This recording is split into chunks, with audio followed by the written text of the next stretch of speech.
ஹரிச்சந்திரன் சத்தியத்திற்காக அனைத்தையும் தியாகம் செய்த மன்னன். ஒரு மனிதன் தன் ராஜ்யத்தையும் விட்டான், மனைவியையும் பிரிந்தான், தன் சொந்த மகனின் உடலுக்கு கூட கட்டணம் கேட்டான். ஆனால் ஒரு பொய் கூட சொல்லவில்லை. இவர் சாதாரண மனிதர் அல்ல, சத்தியத்தை உயிராக கொண்ட மன்னன் ஹரிச்சந்திரன். இன்று நாம் கேட்கப் போவது உலகமே வியந்த சத்தியத்தின் காவியம், மனதை உலுக்கும் ஹரிச்சந்திரன் கதை. பழமையான அயோத்தி நாட்டில் ஹரிச்சந்திரன் என்ற மன்னன் ஆட்சி செய்து வந்தான். அவன் வீரத்தில் மிகவும் சிறந்தவன், ஆட்சியில் நீதிமான். ஆனால் அவனுடைய மிகப்பெரிய பெருமை சத்தியம். உயிர் போனாலும் பொய் சொல்ல மாட்டேன் என்பதை அவன் வாழ்நாள் உறுதியாக கொண்டிருந்தான். அரண்மனையில் மகிழ்ச்சி நிரம்பி இருந்தது. மனைவி சந்திரமதி, அன்பு மகன் லோகிதாசன், மக்கள் அனைவரும் அவரை தெய்வமாக மதித்தனர். ஆனாலும் ஒரு நாள் தேவர் உலகில் ஒரு கேள்வி எழுந்தது. இந்த உலகில் உண்மையை எவ்வளவு தூரம் காப்பாற்ற முடியும்? அப்போது முனிவர் விஸ்வாமித்திரர் சொன்னார், ஹரிச்சந்திரனை நான் சோதித்து பார்க்கிறேன் என்று சொன்னார். ஒரு நாள் இரவு ஹரிச்சந்திரன் கனவில் விஸ்வாமித்திரரை கண்டான். முனிவர் கூறினார், மன்னா, நீ எனக்கு தானம் தருவதாக கூறினாய், நினைவிருக்கிறதா என்று கேட்டார். ஹரிச்சந்திரன் கண் விழித்து பார்த்தான். அடுத்த நாள் உண்மையிலேயே விஸ்வாமித்திரர் அரண்மனைக்கு வந்தார். மன்னா, நீ எனக்கு உன் ராஜ்யத்தை தானமாக தர வேண்டும் என்று கேட்டார். ஹரிச்சந்திரன் ஒரு நொடி கூட யோசிக்கவில்லை.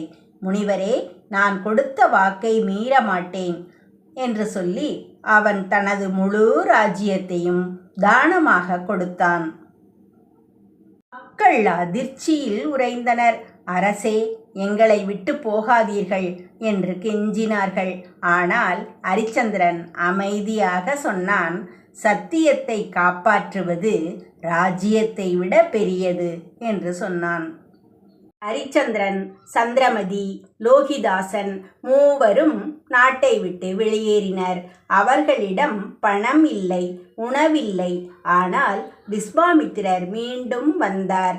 தானம் கொடுத்தாய், சரி, ஆனால் தானத்திற்கு காணிக்கை கொடுக்க வேண்டும் என்று கேட்டார். ஹரிச்சந்திரன் அதிர்ந்தான். என்னிடம் எதுவும் இல்லை முனிவரே என்று கூறினான். அப்படியென்றால் சம்பாதித்து கொடு என்று கேட்டார். அப்போதுதான் ஹரிச்சந்திரனின் வாழ்க்கையின் மிக பெரிய துயரம் தொடங்கியது. பசி, துன்பம், அவமானம் அனைத்தையும் தாங்கிய ஹரிச்சந்திரன் இறுதியில் ஒரு கொடூரமான முடிவை எடுத்தான். தன் மனைவி சந்திரமதியையும் மகன் லோகிதாசனையும் ஒரு அந்தணரிடம் வேலைக்காரர்களாக விற்றான். சந்திரமதி அழுதாள். அரசே, நம்ம வாழ்க்கை இப்படி ஆகும் என்று நினைத்தோமா? ஹரிச்சந்திரன் கண்ணீர் வடித்தான். நான் வாக்கை காப்பாற்ற வேண்டும் என்று சொன்னான். அவன் தன் இதயத்தை கல்லாக்கி கொண்டான். வேலை தேடிச் சென்றான் ஹரிச்சந்திரன். இறுதியில் ஒரு சுடுகாட்டில் காவலனாக வேலை கிடைத்தது. இறந்தவர்களின் உடலை எரிக்க வருபவர்களிடம் கட்டணம் வாங்குவது அவன் வேலை. ஒரு காலத்தில் சிம்மாசனத்தில் அமர்ந்த மன்னன் இன்று சுடுகாட்டில் நின்றான்.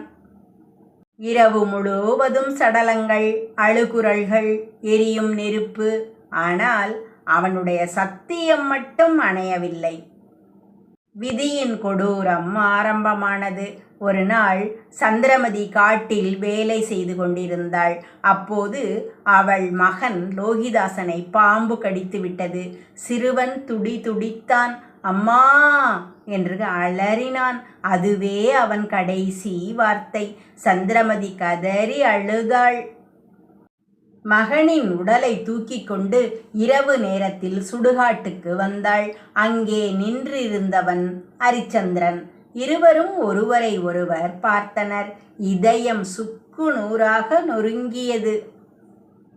சந்திரமதி அழுதாள். அரசே, நம் மகன் இறந்து விட்டான் என்று சொன்னாள். அரிச்சந்திரனின் கைகள் நடுங்கின. ஆனால் அவன் சொன்னான், சுடுகாட்டில் உடலை எரிக்க கட்டணம் செலுத்த வேண்டும் என்றான்.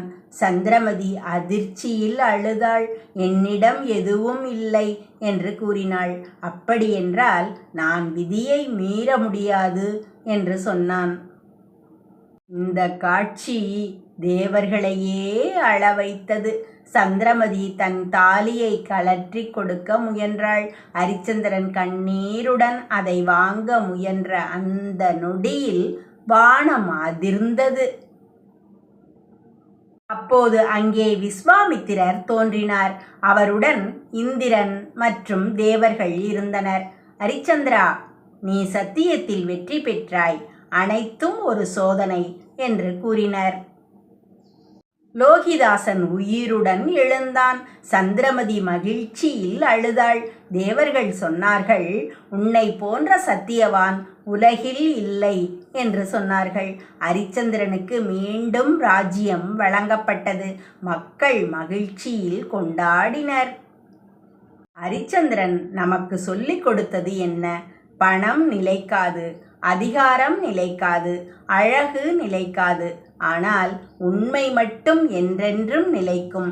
சத்தியத்திற்காக வாழ்ந்த மனிதரை இன்றும் உலகம் நினைவில் வைத்திருக்கிறது.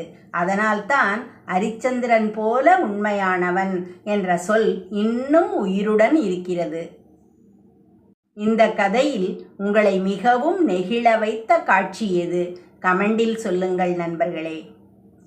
மேலும் இது போன்ற இதிகாச மற்றும் உணர்ச்சி நிறைந்த கதைகளுக்கு சரோபாட்டி கதை கேளு சேனலை சப்ஸ்கிரைப் செய்ய மறக்காதீர்கள்.